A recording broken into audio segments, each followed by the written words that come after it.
This story is written and narrated to honor the forgotten genius of Mary Anning, a woman who unearthed secrets buried for millions of years, yet the world almost buried her name with them. Based on true historical events from the 19th century, this story reveals the incredible journey of a poor girl from the seaside cliffs of Lyme Regis, England. A girl who, armed with nothing but curiosity, courage, and a hammer, uncovered the bones of ancient giants and changed the history of science forever. The main character, Mary Anning, is remembered today as the fossil hunter who was ignored, a mind far ahead of her time, whose discoveries reshaped evolution itself while society refused to see her brilliance. The sea roared against the cliffs of Lyme Regis like a restless memory, the wind carrying whispers from an ancient world, a world of monsters turned to stone. In that small coastal town of early 1800s England, where the waves were wild and poverty harsher still, lived a young girl who dared to listen to those whispers. Her name was Mary Anning, and though history nearly forgot her, her hands changed it forever. She wasn't born into privilege or power, just the cold dampness of a humble home, a loving but struggling family, and a shoreline that seemed to stretch endlessly into mystery. Her father, a simple cabinet maker, taught her to read the cliffs, to spot the curiosities hidden in the rocks. Strange shapes, spiral shells, ancient bones, relics of creatures no one yet understood. When he died, leaving the family in debt, little Mary's world shattered. But even grief could not stop her. The same cliffs that had taken her father became her salvation. She picked up his tools and carried on, not just for survival, but for discovery. Each fossil she found and sold helped feed her family.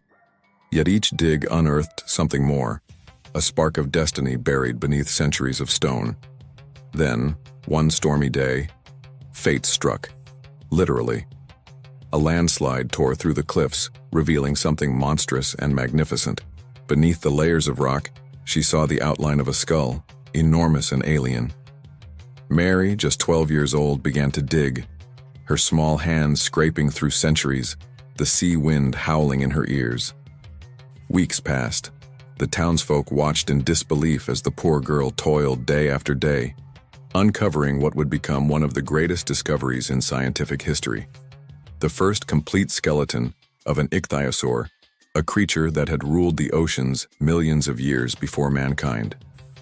The scholars came, marveling at the fossil, sketching it, naming it. But when it came time to publish and celebrate the find, Mary's name vanished. They called it a gentleman's discovery. The world applauded them, not the girl who had unearthed it with her bare hands. But Mary didn't fight back. She simply turned back to the cliffs, and because she wasn't chasing fame. She was chasing truth. Every morning she walked the beaches alone, her hammer echoing like a heartbeat against stone. She studied the cliffs like pages of a book only she could read, and soon she found something even stranger. Bones so long and delicate they seemed like pieces of a dream. The creature she revealed was unlike anything known to science. The Plesiosaur, with its serpent-like neck and ancient grace. Even the great Georges Cuvier, the father of paleontology, accused her of forgery, refusing to believe such a creature could exist. But Mary didn't argue. Her fossil spoke for her. When Cuvier finally examined it himself, he had no choice but to admit the truth. Mary Anning had changed natural history forever. Still, the world turned its back on her. Her discoveries filled museums, fueled scientific papers, inspired men who would be called pioneers, but her name appeared nowhere. She remained the fossil woman from the seaside, selling her treasures to survive while the men she educated became legends. But the cliffs didn't care about titles. They knew who she was. Each wave that struck the shore carried whispers of her legacy. And every bone she uncovered told her that history, no matter how long it sleeps, can always be awakened. Years passed, and Mary became a legend in whispers. Scientists, humbled by her knowledge, came secretly to seek her advice. The same men who once mocked her now relied on her insights. She could glance at a fossil fragment and tell its story as though she had seen the creature alive. Some called her the greatest fossilist to ever live, though few dared to say it publicly. Her discoveries would go on to shape the theory of evolution itself, long before Darwin's name would echo through time. Without Mary S. fossils, those silent witnesses of ancient life, humanity might never have understood its own past. But while her work reached the heights of science, her life remained in the shadows. Poverty clung to her like the sea mist. The same cliffs that had given her purpose often threatened to take it away. Landslides, storms, and illness battered her body, but never her spirit. She kept searching, hammer in hand, her loyal dog Trey following at her feet. The villagers would often see her out there, a small figure against the vast, violent sea, and whisper, "That's the fossil woman." They didn't know that behind those quiet eyes burned the fire of discovery itself. When sickness finally struck, it came as quietly as her fame. Mary faced it with the same courage she faced every storm.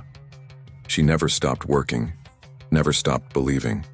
And when death came in 1847, it didn't take her, it freed her. Because legends don't die, they simply sleep in the stories they leave behind. After her death, the same institutions that had ignored her began to honor her. The Geological Society of London, the same one that never allowed women in its halls, paid tribute to her as a pioneer. Her name, once forgotten, began to reappear, in books, in museums, in history itself. The cliffs she conquered still stand in Lyme Regis, and the waves still crash against them. But now, when they echo, they whisper her name, because Mary Anning didn't just discover fossils, she discovered truth. She proved that genius needs no permission, and that curiosity, once awakened, can dig through anything, even centuries of silence. The climax of her life wasn't the Ichthyosaur, or the Plesiosaur, or even the countless other creatures she unearthed. The true climax was her defiance, her quiet rebellion against the boundaries of her time. In a world that ignored her voice, she let the stones speak for her, and they still do. Every fossil she found was a message to the future. You can bury a name, but not a legacy. So when you stand in a museum and look up at the massive skeletons of sea monsters and dinosaurs, remember the girl who found them first, the girl who sold seashells by the seashore and unearthed the history of life itself. Mary Anning, the woman who listened to the whispers of the earth, and proved that even from the smallest town, with the smallest tools, one soul's determination can echo louder than time itself.